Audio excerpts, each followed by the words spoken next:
Please adopt a seminary, fill empty pulpits, support the Masters Academy International, wretched.org/pastor.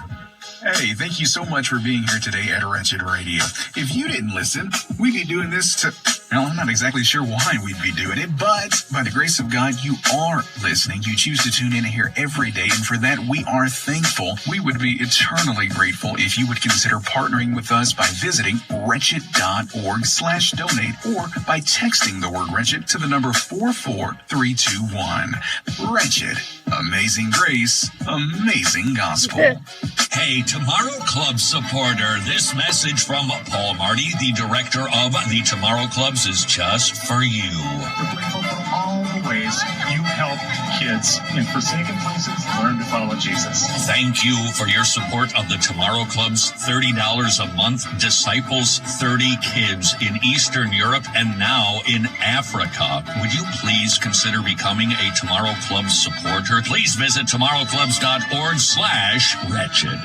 You do not need to be an accountant to appreciate these preborn numbers. Since 2007, there's been 500,000 pregnancy tests. 42,000 people have confessed faith in Jesus Christ, and 123,000 babies' lives were saved. Thanks to you for supporting preborn ministries, free ultrasounds, and postnatal care. You can keep those numbers growing at preborn.org/wretched. How would you like to be considered the second smartest person on the planet behind this guy? It was. Okay, maybe that was a bad example, but what I'm trying to say is becoming an ongoing monthly gospel partner is one of the wisest decisions you'll ever make. Gospel Partners Media is a 501c3 nonprofit, meaning all financial gifts are tax deductible because it's your gifts that help us create compelling gospel-centered content that reach millions of people all over the world. Wretched.org/donate. Normally, numbers aren't my favorite subject, but these numbers make me happy. Medishare is affordable biblical health sharing. The average family saves $500 per month. Over $3 billion worth of medical bills have been shared among Medishare members. Medishare's been around for a quarter of a century. Please spend a very worthwhile 2 minutes at 844-34-BIBLE. Know your church fathers.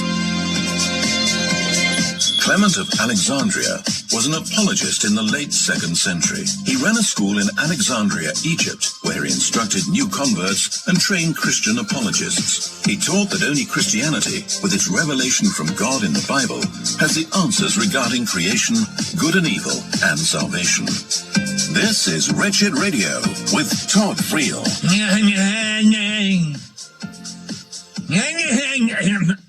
Sorry, you thought I was getting a word. It's just the sinuses, the allergies these days in Atlanta. This is Wretched Radio. My prediction, it's not going to get better.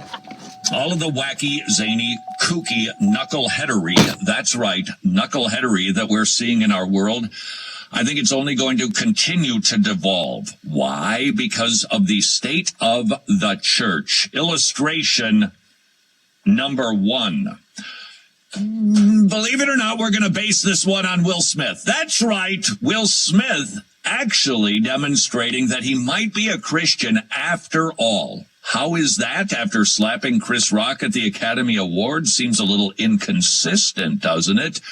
Well, it turns out that the Academy threatened to revoke his membership and never allow him to go to the Academy Awards again. I don't know if that's actually a threat or not, but Will Smith responded like a Christian. He quit the Academy. Easy peasy. I can't get disbarred. I'm leaving. And isn't that precisely what we see in local churches these days? People who profess to be Christians, they'll even become members, but as soon as discipline starts to get applied, they just skedaddle. If we don't have church discipline in the churches, the impact is manifold, and we will just continue to see a weaker and weaker church. Received an email. This was sent in from a person whose name I'll just leave out of it just in case. I saw this picture on Facebook being used to call Christianity a cult. What's the letter? It's a church discipline letter that was made public, See, look at how horrible these people are at the church. I read this and I go, they seem pretty loving to me. But this is now deemed cultic, which means even fewer churches are going to practice church discipline. Here's the letter. I thought it was really well done, and citing the 3 problems with not practicing church discipline. For the last several years, we've noted you've stopped attending the assembling of the church. After attempts to discuss this situation with you, we fear you're no longer convinced in the need of the assembling with the church for which Christ died. We are very saddened by your decision. That's a great line. It's not, because we hate you, see. We're saddened because we understand the theology behind it. We understand the concern of it is the concern that Jesus reveals that we should be having, that there are many people who are going to say, Lord, Lord, and he's going to say, depart from me, you worker of iniquity. I never knew you. And that, by the way, is exactly what Alistair Begg was preaching about. To them, the basis upon which men and women might justifiably refer to Jesus as their Lord and Master. He wanted them to be in no doubt whatsoever what it meant, not simply to say that Jesus is Lord, but also to make much of that in their lifestyle too. And so, in the course of the sermon, he has provided a number of characteristics that will be emblematic of those who are able with integrity to declare